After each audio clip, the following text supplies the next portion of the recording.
and a warm welcome to South to North, bringing you the voices of the global South from Johannesburg, South Africa. Stupid, greedy, lazy, and weak.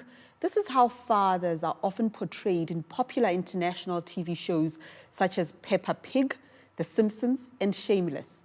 It may provide a cheap giggle for some, but to millions, if not billions, of hardworking, hands-on dads, it must feel like a slap in the face. Children who lack positive male role models may grow up thinking this is how dads behave. So what is the real definition of the modern father? What are the pros and cons of different family models, and why are fathers so important? In the studio, I have with me South African artist Thembalakhe Shibasi and Turkish educator Aydin Inal. Also joining us from Copenhagen, Denmark, Sven O. Madsen, psychologist and president of the Nordic Network on Men's Health. Welcome to all of you. Sven O., let's start with you. Are fathers important, and why? Fathers are important because it's so important to have two parents. It's important to have a parent which is on your own gender and the opposite gender. You learn so much by having a father and a mother, so that you'll see how reality actually is. And you know, a parent is a secure base for you in your development as a child. And if you have two secure bases, you will have the double of security in your life. That's one of the reasons why fathers are important. They're also important because at this time mothers are getting liberated, are getting a lot of equality, and you know, sharing the responsibility with the children is also important, and that's one reason more why fathers are very important. Mother and father are expected to take time off work when the baby arrives. How does that work? Well, you know, there are different rules in the different countries, in the different Nordic countries, but if we take the best of them, Iceland, you know, in Iceland there are 3 months parental leave for the wife, the mother, 3 months parental leave for the father, and 3 months they could share. So what we see now in Iceland, and they are in the forefront of a development that you see in all the Nordic countries, the Icelandic father has 1/3 or 30% of all the parental leave, and 89% of all the Icelandic men actually take this parental leave. So you know, the children in Iceland will see 1/3 of their time when they grow up from being babies. They will be in contact with, attached with, in strong relations with their fathers. And that is, so to speak, a whole new thing in the human civilization. Mm-hmm. Sven O., is this legislated? Is it compulsory for them to take all that time off, or it's just an option? Well, it's different from in different countries. If you say in Iceland, you can say you can do what you want, but the 3 months for the father you will only get as a paid leave if the father takes it. In Denmark, there's no such thing. In Norway and Sweden, there are smaller amounts of earmarked, what we call it, earmarked parental leave for the fathers. And if they don't take it, the family won't get this parental leave. But they're not forced to take it. It's free if they want it.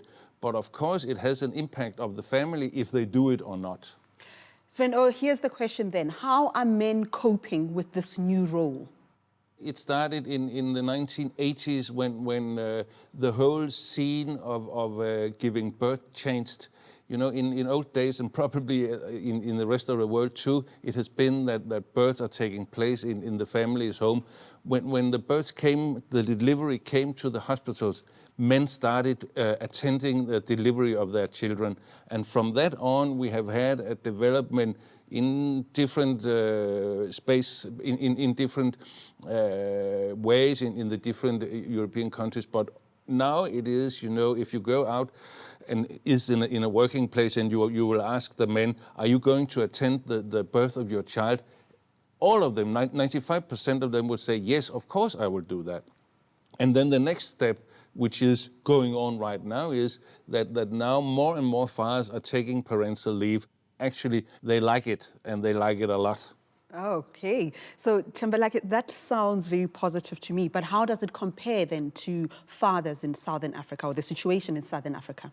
There is a startling difference. In Sveno's example, the family is still quite a significant institution in that society, in that community. Whereas I think in the South African context, it's a very different reality. If I may give you an example, in a university where I work, every beginning of the year we have to do interviews and interviews of prospective students who want to enroll into fine art. I can tell you without any qualms about it that 7 out of 10 prospective learners will in our questionnaire will indicate that they do not have a father. They do not either they do not know where the father is, or if he is around, he is not working and he's not responsible for their education. The realities, the social realities, the economic realities are very different. Migrant labor, is that a factor at all in the absenteeism of fathers? It's a unique problem to Southern Africa. Elsewhere it happens too, but I don't think at the scale at which it happens in South Africa. If you look at, for example, even today we still look at the mining sector as the backbone of our economy. When we talk about our economy, we talk about mining as the center of that. And we know that this industry was founded on a very particular kind of labor, very unique indeed, because it was just men. And who were removed from their families to come and work in the mines. Yes. That situation has not markedly changed. There may be differences today, but we still regard the mining sector as the most dominant industry in our economy.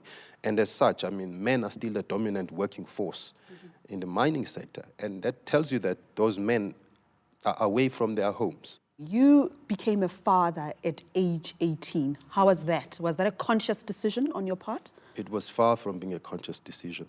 And I can also blame it on my parents in terms of their guidance or lack of guidance. The risks were there, and I knew the risks, and I still partook in unprotected sexual intercourse, and the consequence was, pregnancy. And, well, I had a choice there, just accept it, because it was happening around me. My friends, also had, even by then they had 2 children, with one girl, one with the other, and so forth. And I could have also just accepted that as a norm, but I chose not to. You decided to be hands-on and involved in the life of your child? I did. I think at that stage, my father and I did not get along very well, but he was present in my life. Was quite an inspiration in the sense that I decided from then on that my relationship with my son would not be the same. Did you change nappies and do all those things? My mom said she was going to assist me. I had already found employment. It was just, I accepted it. How did other people react to you being the unorthodox dad? It was, I suppose, a unique situation because my girlfriend then was also my neighbor, basically. She was quite close to home. So my son stayed with us as early as when he was 6 months old. Right. And has lived with us ever since. That was not the norm it back wasn't in those a norm. days, even now. Yeah. All right, Aidin, let's bring you in here, the Turkish family model and the role of the father there. What can you tell us about it? Well, I think a Turkish family model is based on the perception of society in the Turkish culture. Because Turkish culture is quite communal. We like to live together as a community. We like to share things as a community. And family is seen as the backbone of the community. Because it's believed that if your families are right and functional, then the society will also stick together. And father then has the responsibility to keep the family together, to lead the family, to look after the family. So the father is like the guardian in the house. While within the home, there can be different roles. Fathers can do things. I change nappies, by the way. And we can do other things, but in general, fathers are seen as the provider and protector of the family. So it's more the traditional role of mothers as nurturers in the home and the fathers go out to work? That's right, yes. In terms of absent fathers, I mean, that's a problem that is massive in Southern Africa and in South Africa in particular. In Turkey, are there many children who grow up without their father? I think we can say it's almost non-existent. Of course, there are exceptions, but Usually, I mean, especially in the maybe a few decades ago or like 10 years ago, it was almost non-existent. Now you see a little bit of that, more in the urban areas, more in the modern settings, but still in the more traditional Turkish family settings, it's seen as a big shame. In most cases, yes, there are poverty, there are people who live in poverty, etc. But parents, father or the mother deserting the family is not seen that much. Does Islam play a role in that scenario? And what role would that be? I think it does, because Turkish people as general have been living with Muslim culture, Islamic culture for centuries. And in Islamic tradition as well, divorce is, what is said is that divorce is among all the things which are allowed within Islamic teachings. Divorce is the most unpleasant one. So, which means then it curbs people even considering divorce as an option. And also community usually gets involved. If there is a problem in a family, let's say the husband and wife, they are not getting along, etc., you will see the elders in the family intervening, talking to them, and trying to sort the problems out. And especially, like I said, the previous generation, divorce was just not an option for them. And you can have problems at home, but you just have to live. I get the presence of the idea that the father is there and the mother, they're both there together because divorce is not popular. But I'm curious, what role does the father play? Is he just a physical presence, or do you change nappies as well? Do you wake up in the middle of the night and shoo the baby to sleep? What role does dad play in the Turkish family? I think that's in transition as well, because like I said, in the maybe previous generation, it was more like the father was the provider. He would go to work early in the morning. He would come home late at night. So he would work hard and the mother would take care of everything at home. But I think now more in the modern settings where everyone works certain hours and they share responsibilities. So I think you will find more fathers changing nappies and doing all the other things which the mothers used to do. And also you have more mothers working as well now, especially like in the urban settings. Do you see some unique benefits to the child having not just father there as a provider of material comfort, but as a nurturing presence as well? Are there benefits? I think there is, especially psychologically on the child, because in the other example of father being the provider and the protector, the child sees the father more as a symbol of force and symbol of protection. And in this case, then they also see the human side of the father. You play with your child, so the child sees you playing with them. I mean, you become the donkey, rides over you, that kind of thing. So I think it softens the child up as well. And so the way the child behaves in the society afterwards, then the child always has that human side. So he doesn't go out just to fight, and especially on the sons I'm talking about. Sven, let me bring you back to this conversation. You've spoken about fathers taking time off when a child is born. Beyond that, is there a definition of the modern father? What is it that the modern father is supposed to be doing with his or her children now? I think that a modern father is one who is taking care of his children, who is emotional with his children, who is engaged in all the aspects of his child's life. And I think that is the new thing. When we talked about the Turkish father being a provider, that has been, and the mother being the careful one or the caring one, then that has been the picture for hundreds of years in Denmark and all of Europe too. But the changes now that you see, it's possible for a man to engage in also changing diapers and all those things. But you know, this is coming from a picture where the women are engaged in the workplace too, working out in society. In Denmark, 96% of all women have work outside the home. So one of the big reasons for this change was that the women wanted the men also to be part of the work at home. Sven, I love this modern father as a woman who's about to have a baby. But is that a natural transition for men? Aren't men and women created differently? Are we forcing something that is not natural? Well, what I think we see and what I think we really can learn from this new fatherhood in the discussion about what is masculine, what is feminine, it is that you can see that it's not a contradiction in being masculine and being caring. I think what we have seen in history and what very easily comes up when we talk about men and women is that men are like this, women are like this, and if a man becomes caring and wanting to do things in an emotional way, then he's not a man anymore. When you are taking care of your children, being emotional, comfort them when they're crying and things like that, changing their neighbors, you don't become less masculine. You, so to speak, you are going expanding your masculinity by being both the traditional man playing football, climbing mountains, going on motorcycles, and at the same time you are being caring and comforting your children.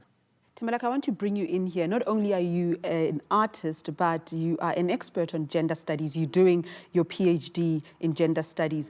Should we redefine masculinity? I know those are big themes in your work: power, masculinity, aggression. Is the definition of the modern father changing our perceptions of masculinity?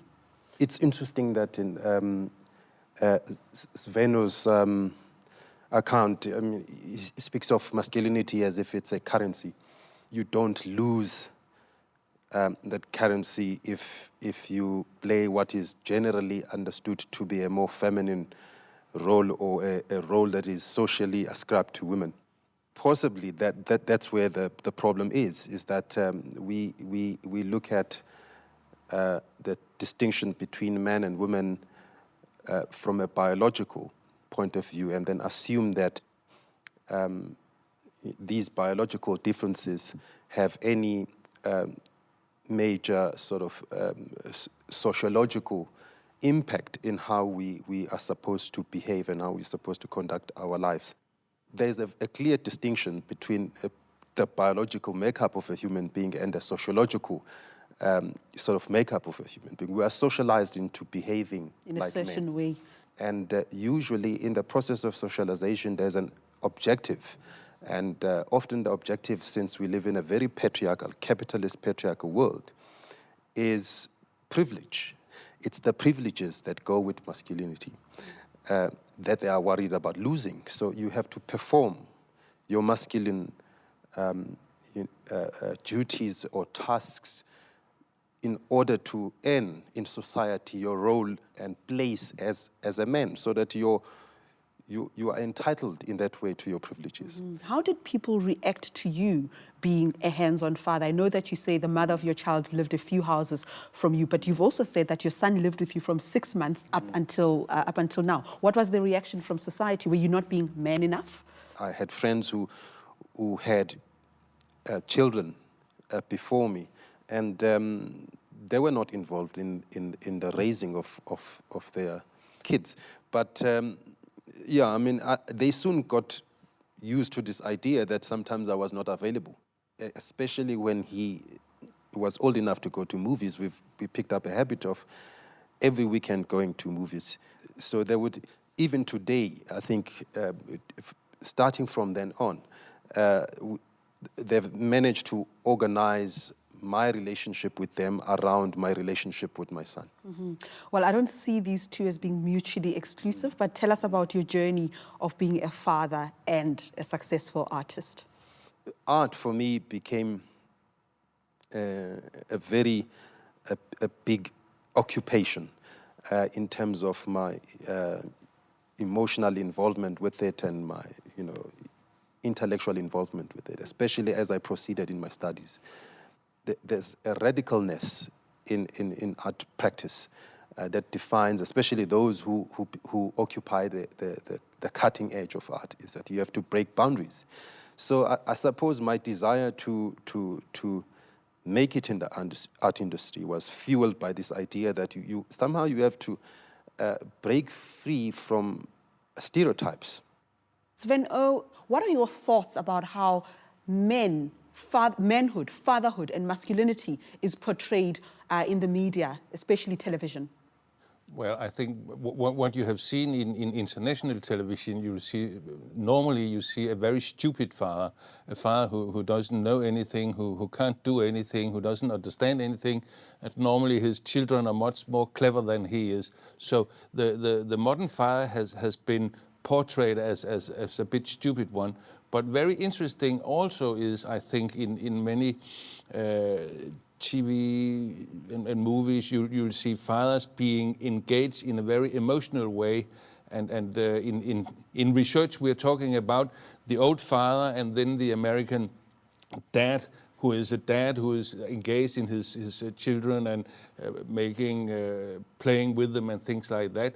So there's a lot of contradictory pictures of the father, both the one we are laughing at and the one who is very emotional, engaged in his children. And I think that is a mirror of that, of course, this development creates a lot of contradiction, a lot of doubts, a lot of situations where fathers do not know what to do, and because it is so new, when we look out in our history, we won't have seen fathers being engaged in children ever before or the small children ever before in the whole human history. So it is such a new thing, it's such a pioneering thing, and I think it calls for a lot of respect to listen to the story about being a father in South Africa and changing roles in this way. Mm-hmm. One thing that I was thinking about was the talk about privileges, that the men had privileges. Maybe we should also talk about that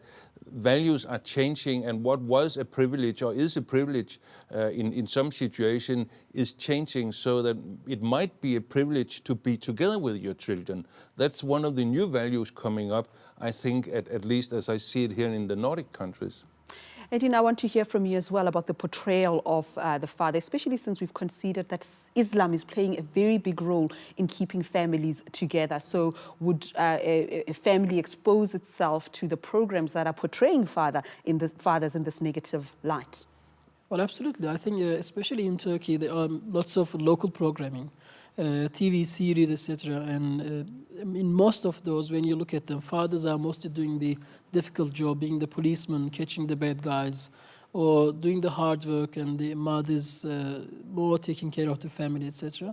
Yes, it does play a lot of role. And also, in certain television programs, again, yes, they make fun of this fact that the new generation is actually better than the previous generation, and the fathers, when they deal with the children in response, they resort to the fact that I'm your father. So therefore, that sometimes result in a breakdown of relationship between the father and especially the sons, because they coming up in a completely new settings, and fathers when they were growing up, the settings were completely different, and TV is portraying something different. So there is quite a conflict in everyone's minds. Sven, we are running out of time, but before I let you go, I also want to hear this perspective from you. Can children grow up in different families? It almost sounds as if the Nordic countries are doing well in terms of the role of mom and dad parenting together, but can there be mom and mom? Yes, some of my best friends actually are moms and moms living, or two moms living together with two guys, two boys, and they go very well on. They also have fathers outside the family, but they have two mothers and they go on very well. And you see that more and more in Denmark. I think you also see a lot of single fathers, a lot of single mothers, and a lot of men and men as parents. Not that many, but you'll see it, and it is widely accepted in the political society at least. Mm-hmm. Edin, is it exciting to be a father? Should we be positive about the role that you all are playing in rearing children? Absolutely. I think it's the best thing in life to be raising a child and to see how the child develops. In fact, being a father educates you as well. I mean, you remember your times. You remember how a child actually grows up, how he learns things, how she does things, and how they approach to you. And you also discover your human side when they come and give you a hug when you come home. That's just wonderful. Well, thank you so much for sharing your personal experiences and your observations about the world in which we live. We've run out of time. Sven, Edin, as well as Thembelakhe, thank you for joining us on South2North. Thank you. Well, it's been a fascinating and insightful half hour. Thanks to all our guests for joining us today, and to our male viewers watching out there, don't feel shy. Bring on the father revolution. Please tweet your questions, comments and opinions to @AJSouth2North or find us on Facebook. Do join me again on South2North next week. Until then, goodbye.